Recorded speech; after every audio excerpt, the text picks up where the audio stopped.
Hi ಎಲ್ಲರಿಗೂ ನಮಸ್ಕಾರ. ನಾನಿವತ್ತು ನಿಮಗೆ ಬಿಗಿನರ್ಸ್ಗಾಗಿ ನೀವೇನು ಕಲ್ತಿಲ್ಲ ಇನ್ನೂವರೆಗೂ ಏನು ಉಲ್ಲನ್ ಎಣಿಕೆ ಯಾವ ರೀತಿ ಅನ್ನೋದು ಗೊತ್ತೇ ಇಲ್ಲ ಅಂದರೂ ಕೂಡ ನೀವು ಇದನ್ನು ಟ್ರೈ ಮಾಡ್ಬೋದು. ಹಾಗೆ ನಿಮ್ಮಲ್ಲಿ 20 ರೂಪಾಯಿ ಇದ್ದರೆ ಸಾಕು ಈ ಕಲೆನ ನೀವು ಕಲಿಬೋದು. ಈ ಎಣಿಕೆ ಉಲ್ಲನ್ ಎಣಿಕೆ ಯಾವ ರೀತಿ ಹಾಕ್ಕೊಳ್ಳೋದು ಅಂತ. ಮೊದಲಿಗೆ ಈ ಸೂಜಿ ಕಾಸ್ಟ್ ಬಂದುಬಿಟ್ಟು 10 ರುಪೀಸು. ಹಳ್ಳಿಗಳಲ್ಲಿ ಏನು ಸ್ವಲ್ಪ ದೊಡ್ಡ ಅಂಗಡಿ ಇರುತ್ತಲ್ವ ಅಂಥ ಅಂಗಡಿಗಳಲ್ಲಿ ಸಿಗುತ್ತೆ. ಮತ್ತು ಇದು ಉಲ್ಲನ್ನು 10 ರುಪೀಸ್ಗೆ ಒಂದು ಸಣ್ಣದೊಂದು ಬರ್ತದೆ. ಸ್ವಲ್ಪ ಇದರಷ್ಟು ಇರ್ಬೋದು ಅದರಲ್ಲಿ ಉಲ್ಲನ್ನು, ಅಥವಾ ಇದಕ್ಕಿಂತ ಸ್ವಲ್ಪ ಜಾಸ್ತಿ ಇರುತ್ತೆ. ಆ ಉಲ್ಲನ್ನು ತಂದುಬಿಟ್ಟು ನೀವು ಒಮ್ಮೆ ಟ್ರೈ ಮಾಡಿ ನೋಡ್ಬೋದು. ಈಗ ಎಷ್ಟೋ ಜನ ಉಲ್ಲನ್ಲಿದ್ದಾನೆ ಗೊಂಬೆ ಹಾಕಿ ಡ್ರೆಸ್ ಮಾಡಿ ಶೂಸ್ ಮಾಡಿ ಕ್ಯಾಪ್ ಮಾಡಿ ಮಾರಾಟ ಮಾಡಿ ಏನು ಹೆಣ್ಮಕ್ಳು ತಮ್ಮ ಜೀವನನ ಸಾಗಿಸ್ತಾ ಇದ್ದಾರೆ ಸ್ವಾವಲಂಬಿಯಾಗಿ. ಹಾಗೆ ಈ ಉಲ್ಲನ್ದು ಏನು ಡ್ರೆಸ್ಸಿಗೆ ಆಯಿತು ಅಥವಾ ಕ್ಯಾಪ್ಗೆ ಆಯಿತು ಸ್ವೆಟ್ರು ಅದಕ್ಕೆಲ್ಲ ರೇಟ್ ಬಂದ್ಬಿಟ್ಟು ತುಂಬಾ ಜಾಸ್ತಿ. ಕೈಲಿ ಹಾಕಿರೋದ್ರಿಂದ ಅದಕ್ಕೆ ಅಮೌಂಟ್ ಬಂದ್ಬಿಟ್ಟು ಜಾಸ್ತಿ ಇಸ್ಕೊಳ್ತಾರೆ. ನೀವು ಕಲ್ತ್ಕೊಳ್ಳಿ, ಒಮ್ಮೆ ಟ್ರೈ ಮಾಡಿ ನೋಡಿ. ನಿಮಗೂ ಅಕ್ಕಪಕ್ಕದ ಏನಾದರೂ ಅಂತ ದುಡಿಯೋ ಅವಕಾಶ ಇದ್ದರೆ ನಿಮಗೂ ಯೂಸ್ಫುಲ್ ಆಗ್ಬೋದು. ಬನ್ನಿ ಯಾವ ರೀತಿ ಹಾಕ್ಕೊಳ್ಳೋದಂತ ನಾನು ನಿಮಗೆ ಹೇಳ್ಕೊಡ್ತೀನಿ ನೋಡಿ. ಮೊದಲಿಗೆ ನಾನಿಲ್ಲಿ ನಿಮಗೆ ಸ್ಲಿಪ್ ನಾಟ್ ಯಾವ ರೀತಿ ಹಾಕ್ಕೊಳ್ಳೋದಂತ ಹೇಳ್ಕೊಡ್ತೀನಿ. ಈಗ ನೋಡಿ, ಈ ರೀತಿ ಹುಲ್ಲನ್ನು ಹಿಡ್ಕೊಳ್ಳಿ. ನೋಡಿ, ಈ ರೀತಿ ಸ್ವಲ್ಪ ಫೋಲ್ಡ್ ಮಾಡಿಬಿಟ್ಟು ಕಾಣಿಸ್ತಿದ್ದಾರೆ, ಇದು ಕೊನೆಯದು ಎಡ್ಜ್. ಈ ರೀತಿ ಹಿಡ್ಕೊಳ್ಳಿ ಹುಲ್ಲನ್ನು. ಹಿಡ್ಕೊಂಬಿಟ್ಟು ಈಗ ಇದನ್ನು ಒಂದೇ ಒಂದು ರೌಂಡ್ ನೋಡಿ, ಈ ರೀತಿ ನೋಡಿ, ಈ ರೀತಿ ಹಿಂಗೆ ತಿರ್ಸ್ಕೊಳ್ಳಿ ಅಷ್ಟೇ. ಇಲ್ಲಿದು ಕ್ರಾಸ್ ಫಾರ್ಮ್ ಆಗಿರಬೇಕು, ಇಂಟು ಫಾರ್ಮ್ ಆಗಿರಬೇಕು. ಇದ್ರ ಮೇಲೆ ನಿಮ್ಮದೊಂದು ತಂಬಿಡಿ ಅಂದರೆ ಬೆಟ್ಟಿಡಿ, ಬೆರಳಿಟ್ಬಿಟ್ಟು ಈಗ ಇದೇನಿರ್ತಲ್ಲ ಫ್ಲೋಯಿಂಗ್ ದಾರ, ಈ ಉಂಡಿಗೆ ಏನು ಜಾಯಿಂಟ್ ಇರ್ತಲ್ವ ಆ ದಾರನ ಈ ಕಡೆ ಇದು ಉಲ್ಲನ್ದು ಓಲ್ ಏನಿದೆ ಅಲ್ವ ಅದ್ರ ಮೇಲ್ಗಡೆ ಈ ರೀತಿ ಸಾಯ್ದು ಅದ್ರ ಮೇಲೆ ಬೆರಳು ಕೆಳಗಿಟ್ಟು ಅದ್ರ ಮೇಲೆ ಈ ರೀತಿ ಇಟ್ಕೊಳ್ಳಿ. ಕಾಣಿಸ್ತಿದೆ ಅಲ್ವಾ? ಈ ರೀತಿ ಇಟ್ಕೊಂಬಿಟ್ಟು ನೋಡಿ, ನಿಮ್ಮ ಎರಡು ನಿಮ್ಮ ಸೂಜಿ ತೆಗೆಯೋಕ್ಕೆ ಬರಲಿಲ್ಲ ಅಂತಂದರೆ ಈ 2 ಬಟ್ಟುಗಳ ಸಹಾಯದಿಂದ, ಇನ್ನೊಂದು ಕೈ 2 ಬಟ್ಟುಗಳ ಸಹಾಯದಿಂದ ಇದನ್ನು ಈ ರೀತಿ ತಕ್ಕೊಳ್ಳಿ. ನೋಡಿ, ತಕ್ಕೊಂಡೆ ಅಲ್ವಾ? ತಕ್ಕೊಂಡ್ಬಿಟ್ಟು ಇದನ್ನು ನೋಡಿ, ಈ ಎಡ್ಜನ್ನ ಹಿಡಿದು ಈ ಕಡೆ ತಗೊಂಡಿರ್ತಕ್ಕಂಥ ದಾರ ಹಿಡಿದು ಈ ರೀತಿ ಎಳ್ಕೊಂಡು ಗಂಟು ಹಾಕ್ಕೊಳ್ಳಿ. ಇಷ್ಟೇ ನೋಡಿ, ಇದು ಬಂದುಬಿಟ್ಟು ನಮ್ಮದು ಬೇಸಿಕ್ ಸ್ಲಿಪ್ ನಾಟು. ಯಾವ ರೀತಿ ಹಾಕ್ಕೊಳ್ಳೋದಂತ ಗೊತ್ತಾಯ್ತಲ್ವ? ನಿಮ್ಗೇನಾದರೂ ಗೊತ್ತಾಗಿಲ್ಲ ಅಂತಂದರೆ ಇನ್ನೊಮ್ಮೆ ವಿಡಿಯೋ ಪ್ಲೇ ಮಾಡಿಬಿಟ್ಟು ಬ್ಯಾಕ್ ಹೋಗಿ ನೋಡ್ಕೊಳ್ಳಿ. ಈಗ ನೆಕ್ಸ್ಟ್ ಬಂದುಬಿಟ್ಟು ಈ ಸೂಜಿನ ಬಂದುಬಿಟ್ಟು 2 ಥರ ಹಿಡ್ಕೋತಾರೆ. ಒಂದು ಈ ರೀತಿ ಪೆನ್ನು ಪೆನ್ಸಿಲು ಬರೆಯುವಾಗ ಯಾವ ರೀತಿ ಹಿಡ್ಕೋತೀವೋ ಆ ರೀತಿ ಹಿಡ್ಕೊಂಬಿಟ್ಟು ನೋಡಿ, ಈ ರೀತಿ ಹಿಡ್ಕೊಂಬಿಟ್ಟು ಈ ರೀತಿ ನೋಡಿ, ಈ ರೀತಿ ಹೆಂಗೋ ಹಾಕ್ಕೊಳ್ತಾರೆ, ನನಗೆ ಬರೋದಿಲ್ಲ ಇದು ಸರಿಗೆ. ನೋಡಿ, ಈ ರೀತಿ ಪೆನ್ನು ಪೆನ್ಸಿಲ್ ಹಿಡಿಯೋ ರೀತಿ ಈ ರೀತಿ ಹಾಕ್ಕೊಳ್ತಾರೆ. ಇನ್ನೊಂದು ಬಂದುಬಿಟ್ಟು ನೈಫ್ ಹಿಡಿಯೋ ರೀತಿ, ಈಗೇನು ಚಾಕು ಹಿಡ್ಕೋತೀವಲ್ವ, ಚಾಕು ಹಿಡ್ಕೋ ರೀತಿ ಈ ರೀತಿ ಹಿಡ್ಕೊಂಡು ಇದನ್ನು ಈ ರೀತಿ ಹಾಕ್ಕೊಳ್ತಾರೆ. ಇನ್ನೊಂದು ಈ ದಾರನ ಬೆರಳಿಗೆ ಸುತ್ತಕೊಳ್ಳೋದು ಯಾವ ರೀತಿ ಅಂದರೆ, ಒಬ್ಬೊಬ್ಬರು ಇಷ್ಟೇ ಸುತ್ಕೊಂಡ್ಬಿಟ್ಟು ನೋಡಿ, ಇಷ್ಟು ಸುತ್ತಕೊಂಡು ಇಲ್ಲಿ ಕೈಗಳ ಹಿಂದೆ 2 ಬೆರಳಿಂದ ಈ ಹುಲ್ಲನ್ನು ಈ ರೀತಿ ಹಿಡ್ಕೊತಾರೆ. ನೋಡಿ, ಈ ರೀತಿ ಹುಲ್ಲನ್ನು ಹಿಡ್ಕೊಂಬಿಟ್ಟು ಹೀಗೆ ಕಂಟಿನ್ಯೂ ಆಗಿ ಹಿಂಗೆ ಹಾಕ್ಕೊಳ್ತಾ ಹೋಗ್ತಾರೆ. ಮತ್ತು ಇನ್ನೊಂದು ಬಂದುಬಿಟ್ಟು ನಾನು ಹಿಡ್ಕೊಳೋದು, ನಾನು ಈ ರೀತಿ ಸುತ್ತ ಹಿಡ್ಕೊಳ್ಳೋದು ನನಗೆ ಮೊದಲಿಂದನೇ ಇದೇ ರೂಢಿಯಾಗಿರೋದು. ನೀವೇನಾದರೂ ಏನು ಗೊತ್ತೇ ಇಲ್ಲ, ನಾವು ಒಮ್ಮೆ ಟ್ರೈ ಮಾಡಿಲ್ಲ ಅನ್ನೋರು ಬೇಕಿದ್ರೆ ನೀವು ಆ ಮೊದಲಿರೋ ಮೆಥಡ್ನ ಫಾಲೋ ಮಾಡ್ಕೊಳ್ಬೋದು. ಅದೇ ಫಾಲೋ ಮಾಡ್ಕೊಳ್ಳಿ. ಬಿಗಿನರ್ಸ್ ಇದ್ದರೆ ತುಂಬಾ ಈಸಿ ಆಗುತ್ತೆ ಹಾಕ್ಕೊಳ್ಳೋಕ್ಕೆ. ಈಗ ನೆಕ್ಸ್ಟ್ ಬಂದುಬಿಟ್ಟು ನಾವು ಚೈನ್ ಸ್ಟಿಚ್ ಯಾವ ರೀತಿ ಹಾಕ್ಕೊಳ್ಳೋದಂತ ಹೇಳ್ಕೊಡ್ತೀನಿ ನಾನು ನಿಮಗೆ.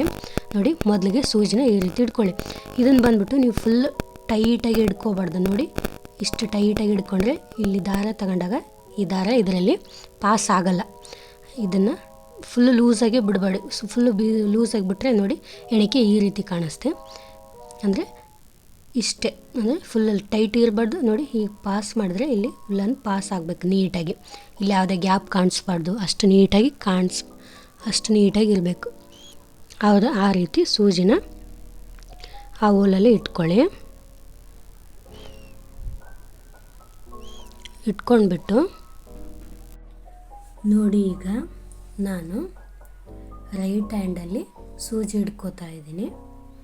ಲೆಫ್ಟ್ ಹ್ಯಾಂಡಲ್ಲಿ ಬಂದುಬಿಟ್ಟು ಏನು ಕೊನೆ ದಾರ ಏನಿರುತ್ತಲ್ವ ಅದು ನಾವು ಸ್ಲಿಪ್ ನಾಟ್ ಹಾಕಿರ್ತೀವಲ್ವ ಅಲ್ಲಿ ಈ 2 ತಂಬನ್ನ ಈ ರೀತಿ ಇಟ್ಕೋತೀನಿ ಲೆಫ್ಟ್ ಹ್ಯಾಂಡಲ್ಲಿ. ಮತ್ತು ಒಂದು ಬೆರಳಿಗೆ ನಾನು ದಾರನ ಸುತ್ಕೊಂಡಿದ್ದೀನಿ. ಈಗ ಸುತ್ಕೊಂಡಾಗ ನಾವು ಚೈನ್ ಸ್ಟಿಚ್ ಯಾವ ರೀತಿ ಹಾಕ್ಕೊಳ್ಳೋದಂತ ಹೇಳ್ಕೊಡ್ತೀನಿ ನೋಡಿ. ಇಲ್ಲಿ ಬಂದ್ಬಿಟ್ಟು ಇದೇನು ದಾರ ಇರುತ್ತಲ್ವ ಇದು ಸ್ಟ್ರೈಟಾಗಿರಬೇಕು, ಹಾಗೆ ಈ ರೀತಿ ಲೂಸಾಗಿರಬಾರ್ದು. ಲೂಸಾಗಿದ್ದರೆ ಅದು ಏನು ಚೈನ್ ಸ್ಟಿಚ್ ಚೆನ್ನಾಗಿ ಬರಲ್ಲ, ಹಾಗೆ ಈ ಸೂಜಿನೂ ಅದರಲ್ಲಿ ನೀಟಾಗಿ ಪಾಸ್ ಮಾಡ್ಕೊಳ್ಳೋಕ್ಕಾಗಲ್ಲ.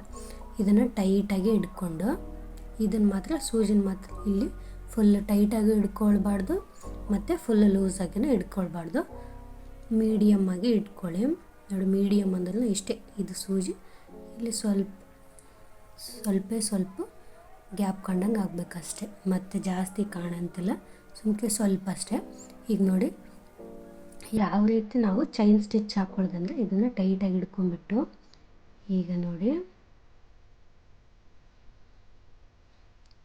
ಈಗ ಲೆಫ್ಟಿಗೆ ಹೋಗ್ರಿ ನೋಡಿ. ಲೆಫ್ಟಿಗೆ ಸೂಜಿನ ಒಯ್ದುಬಿಟ್ಟು ಇದನ್ನು ನಿಧಾನಕ್ಕೆ ಆ ಉಲ್ಲನ್ ಕೆಳಗಡೆ ನೋಡಿ, ಉಲ್ಲನ್ ಕೆಳಗಡೆ ಒಯ್ದು ನೋಡಿ ಈ ರೀತಿ ನೋಡಿ ಆ ದಾರ ಸೂಜಿ ಜೊತೆ ದಾರ ಬರಬೇಕು, ಆ ರೀತಿ ಕೆಳಗಡೆ ಎಳ್ಕೋತ ಬನ್ನಿ ನಿಧಾನಕ್ಕೆ. ಈಗ ನೋಡಿ ಒಂದು ಸ್ಟಿಚ್ ಆಯಿತು, ಕಾಣಿಸ್ತಿದೆ ಅಲ್ವ? ಈ ರೀತಿ ಎಳ್ಕೊಳ್ಬೇಕು ನೋಡಿ. ಮತ್ತೆ ತೋರಿಸ್ತೀನಿ. ಲೆಫ್ಟಿಗೆ ಸೂಜಿನ ಈ ರೀತಿ ಕ್ರಾಸ್ ರೀತಿ ಈ ರೀತಿ ಟರ್ನ್ ಮಾಡಿಕೊಂಡು ಇದನ್ನು ನಿಧಾನಕ್ಕೆ ರೈಟಿಗೆ ಒಯ್ಯಿರಿ. ಅದು ಉಲ್ಲನ್ ಕೆಳಗಡೆ ಇದೇನು ಉಲ್ಲನ್ ಇರ್ತಲ್ವ ಇದ್ರ ಕೆಳಗಡೆ ಒಯ್ಯಬೇಕು ನೋಡಿ. ಈ ರೀತಿ ಎಳ್ಕೊಳ್ಳಿ. ನೀವು ಬಿಗಿನರ್ಸ್ ಆಗಿರೋದ್ರಿಂದ ಅಂದರೆ ನಾನು ಬಿಗಿನರ್ಸ್ಗೆ ಹೇಳ್ಕೊಡೋದ್ರಿಂದ ನಾನು ಇಷ್ಟು ಸ್ಲೋ ಹೇಳ್ಕೊಡ್ತಾ ಇದ್ದೀನಿ ಅಷ್ಟೇ ನೋಡಿ. ಈ ರೀತಿ ಸೂಜಿನ ನಿಧಾನಕ್ಕೆ ಕೆಳಗಡೆ ತಗೊಂಡು ಈ ರೀತಿ ಪಾಸ್ ಮಾಡಿಕೊಂಡ್ರೆ 2 ಚೈನ್ ಆಯಿತು ನೋಡಿ. ಕಾಣಿಸ್ತಿದೆ ಅಲ್ವಾ? ಇನ್ನೊಮ್ಮೆ ತೋರಿಸ್ತೀನಿ ನೋಡಿ. ನೋಡಿ ಸೂಜಿನ ಲೆಫ್ಟಿಗೆ ಒಯ್ದು ಈ ಉಲ್ಲನ್ ಮೇಲ್ಗಡೆ ತಂದು ಸೂಜಿನ ಕೆಳಗಡೆ ಹಾಕ್ಕೊಳ್ಬೇಕು. ಆ ಸೂಜಿನ ಹಿಂಗೆ ಕೆಳಗಡೆ ಎಳ್ಕೊಂಡ್ರೆ ನೋಡಿ ಇದೇನು ಕೆಳಗಡೆ ಚೈನ್ ಇರ್ತಲ್ಲ ಅದರಲ್ಲಿ ಪಾಸ್ ಮಾಡ್ಕೊಳ್ಬೇಕಷ್ಟೇ ನೋಡಿ. ಈ ರೀತಿ ಎಳ್ಕೊಂಡ್ರೆ ನೋಡಿ 3 ಚೈನ್ಸ್ ಹಾಕ್ಕೊಂಡಿವೆ ನಾವೀಗ. ಈಗ ಮತ್ತೆ ಹೇಳ್ಕೊಡ್ತೀನಿ ನೋಡಿ. ಈ ದಾರನ ಬಂದ್ಬಿಟ್ಟು ನಾವು ಟೈಟಾಗಿ ಹಿಡ್ಕೊಳ್ಬೇಕು, ಮತ್ತು ಹಿಂದ್ಗಡೆ ಇರ್ತಕ್ಕಂಥ ದಾರನ ಟೈಟಾಗಿ ಹಿಡ್ಕೊಂಡು ಸೂಜಿನ ಲೆಫ್ಟಿಗೆ ಒಯ್ದು ಈ ರೀತಿ ಲೆಫ್ಟ್ಲಿಂದ ರೈಟಿಗೆ ಈ ರೀತಿ ಸೂಜಿನ ಉಲ್ಲನ್ ಕೆಳಗಡೆ ಒಯ್ದು ಉಲ್ಲನ್ನ ಈ ರೀತಿ ಸೂಜಿ ಜೊತೆಗೆ ಎಳ್ಕೊಂಡು ಆ ಚೈನಲ್ಲಿ ಪಾಸ್ ಮಾಡಿದರೆ ಮುಗೀತು ನೋಡಿ. 4 ಚೈನ್ ಆಯ್ತಲ್ವ? ಇಷ್ಟೇ ನೋಡಿ ಚೈನ್ ಸ್ಟಿಚ್ಚು. ಇದೇನು ದೊಡ್ಡ ವಿದ್ಯೆ ಅಲ್ಲ ಕಲಿಯೋದು, ತುಂಬಾ ಈಸಿ ಕಲಿಯೋದು. ಇದೇ ರೀತಿ ಹಾಕ್ಕೊಳ್ಳಿ ನೋಡಿ. ಈಗ ಹೇಳ್ಕೊಡ್ತಾನೆ 4 ಚೈನ್ ಸ್ಟಿಚ್ನ ಹಾಕ್ಕೊಂಡಿದ್ದೀನಿ. ಈಗ ನೋಡಿ ನೀವು ಆಲ್ರೆಡಿ ಕಲ್ತಿದ್ರೆ ಅಂದರೆ ಈಸಿಯಾಗಿ ನಿಮ್ಗೆ ಯಾವ ರೀತಿ ಬರುತ್ತೋ ಆ ರೀತಿ ಹಾಕ್ಕೊಳ್ತೀರಿ ನೋಡಿ. 6 ಆಯಿತು, 7, 8, 9,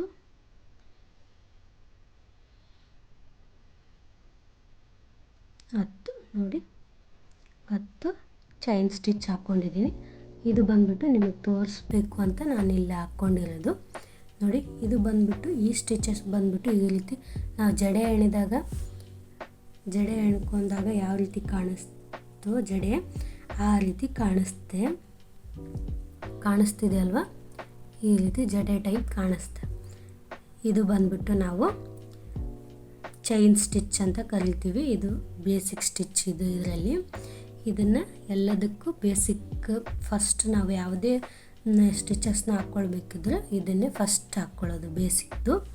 ಈಗ ನೆಕ್ಸ್ಟ್ ಬಂದ್ಬಿಟ್ಟು ನಾವು ಸಿಂಗಲ್ ಕ್ರಿಶನ ಯಾವ ರೀತಿ ಹಾಕ್ಕೊಳ್ಳೋದು ಅಂತ ತೋರಿಸ್ತೀನಿ.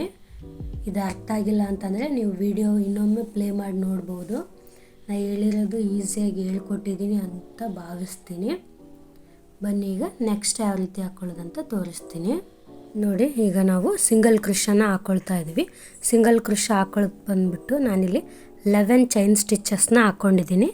11 ಚೈನ್ ಸ್ಟಿಚ್ ಯಾಕಂದರೆ ನಾವಿಲ್ಲಿ ಸಿಂಗಲ್ ಕ್ರೋಶ ಹಾಕ್ಕೊಳ್ಳುವಾಗ ಫಸ್ಟ್ ಚೈನ್ನ ಬಂದುಬಿಟ್ಟು ಗ್ಯಾಪ್ ಮಾಡ್ತೀವಿ. ಹಾಗಾಗಿ ನಾನಿಲ್ಲಿ 11 ಚೈನ್ ಸ್ಟಿಚಸ್ನ ಹಾಕ್ಕೊಂಡಿದ್ದೀನಿ. ನೋಡಿ, 11 ಚೈನ್ ಸ್ಟಿಚ್ನ ಹಾಕ್ಕೊಂಡಿದ್ದೀನಿ. ಈಗ ನೆಕ್ಸ್ಟ್ ನೋಡಿ ಈ ಚೈನ್ನ ಬಂದುಬಿಟ್ಟು ಗ್ಯಾಪ್ ಮಾಡಿ ನೆಕ್ಸ್ಟ್ ಚೈನಿಗೆ ನಾವು ಸೂಜಿನ ಈ ರೀತಿ ಹಾಕ್ಕೊಂಡು ನೋಡಿ, ಸೂಜಿನ ಈ ರೀತಿ ಚೈನ್ ಒಳಗೆ ಇದೇನಿದೆಯಲ್ವ ಇಲ್ಲೇ ಹಾಕ್ಕೊಳ್ತಾ ಹೋಗ್ಬೇಕು. ಸೂಜಿನ ಈ ರೀತಿ ಹಾಕ್ಕೊಂಡು ಮತ್ತೆ ಈ ಸೂಜಿನ ಲೆಫ್ಟಿಂದ ರೈಟಿಗೆ ಉಲ್ಲನ್ ಕೆಳಗಡೆ ಒಯ್ದು ಉಲ್ಲನ್ನು ಈ ರೀತಿ ಎಳ್ಕೊಂಡು ಬರಬೇಕು. ಎಳ್ಕೊಂಡು ಬಂದಾಗ ಇಲ್ಲಿ ನಮಗೆ 2 ಎಳೆ ದಾರ ಸಿಗುತ್ತೆ.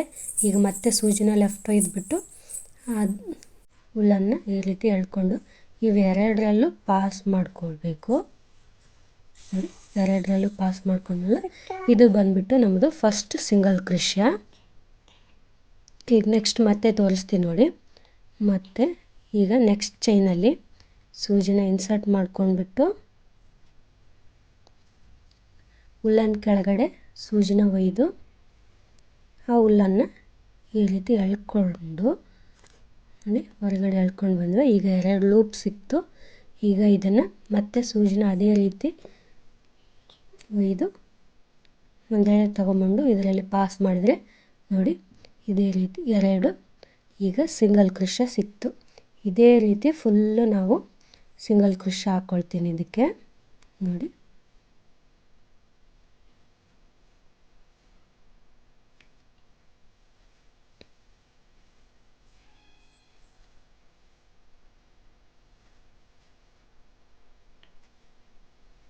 ನೀವು ಅರ್ಥ ಆಗಿಲ್ಲ ಅಂದರೆ ಇನ್ನೊಂದು ಬಾರಿ ಮತ್ತೆ ನೋಡಿ ನೀಟಾಗಿ ಕಲ್ತ್ಕೊಳ್ಳಿ.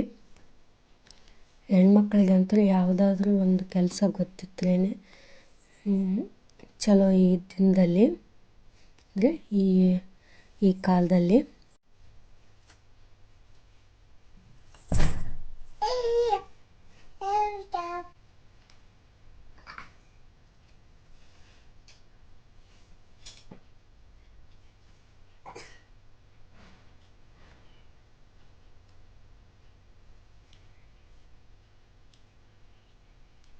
ನಿಮಗೆ ನೀಟಾಗಿ ಅರ್ಥ ಆಗಿದ್ದರೆ ನೀವು ಇದನ್ನು ಬೇಕಿದ್ರೆ ಸ್ಕಿಪ್ ಮಾಡ್ಬೋದು.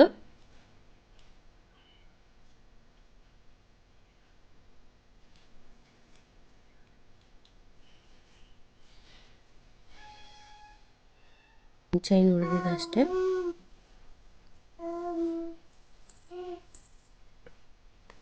ಅಷ್ಟೇ single crochet ಹಾಕ್ಕೊಳ್ಳೋದು.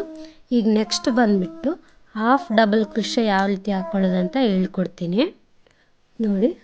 Half double crochet ಹಾಕ್ಕೊಳ್ಳೋಕ್ಕೆ ಮತ್ತೆ ನಾನು 11 ಚೈನ್ ಸ್ಟಿಚ್ಚನ್ನ ಹಾಕ್ಕೊಂಡಿದ್ದೀನಿ. ಇಲ್ಲಿ 11 ಚೈನ್ ಸ್ಟಿಚ್ ಹಾಕ್ಕೊಂಬಿಟ್ಟು ಈಗ ನೆಕ್ಸ್ಟು ನಾವು ಡಬಲ್ ಕ್ರೋಶ ಅಥವಾ ಹಾಫ್ ಡಬಲ್ ಕ್ರೋಶ ಹಾಕುವಾಗ ಯಾವಾಗಲೂ ನಾವು ಈ ರೀತಿ ಒಂದೆಳೆ ದಾರನ ಸೂಜಿಗೆ ಸುತ್ಕೋತೀವಿ. ಸುತ್ಕೊಂಡ್ಬಿಟ್ಟು ಇಲ್ಲಿ ಫಸ್ಟ್ ಚೈನ್ 2 ಚೈನ್ನ ನಾವು ಈಗ ಗ್ಯಾಪ್ ಮಾಡಬೇಕು. 1 2 ಚೈನ್ ಗ್ಯಾಪ್ ಮಾಡಿ 3ನೇ ಚೈನಲ್ಲಿ ನಾವು ಸೂಜಿನ ಹಾಕ್ಬಿಟ್ಟು ನೋಡಿ ಈ ರೀತಿ ಒಂದೆಳೆ ದಾರನ ಎಳ್ಕೊಂಡು ನೋಡಿ ಈಗ 3 ಲೂಪ್ಸ್ ಆಯಿತು. ಇಲ್ಲಿ 1 2 3 ಆಯಿತು. ಈಗ ಇದನ್ನ ಇನ್ನೊಂದು ಈಗ ನೋಡಿ ಫಸ್ಟ್ ಯಾವ ರೀತಿ ಚೈನ್ ಸ್ಟಿಚ್ ಹಾಕೋ ಸ್ಟೆಪ್ ಫಾಲೋ ಮಾಡಿರ್ತಾರೋ ಅದೇ ರೀತಿನ ಸೂಜಿನ ಆ ಉಲ್ಲನ್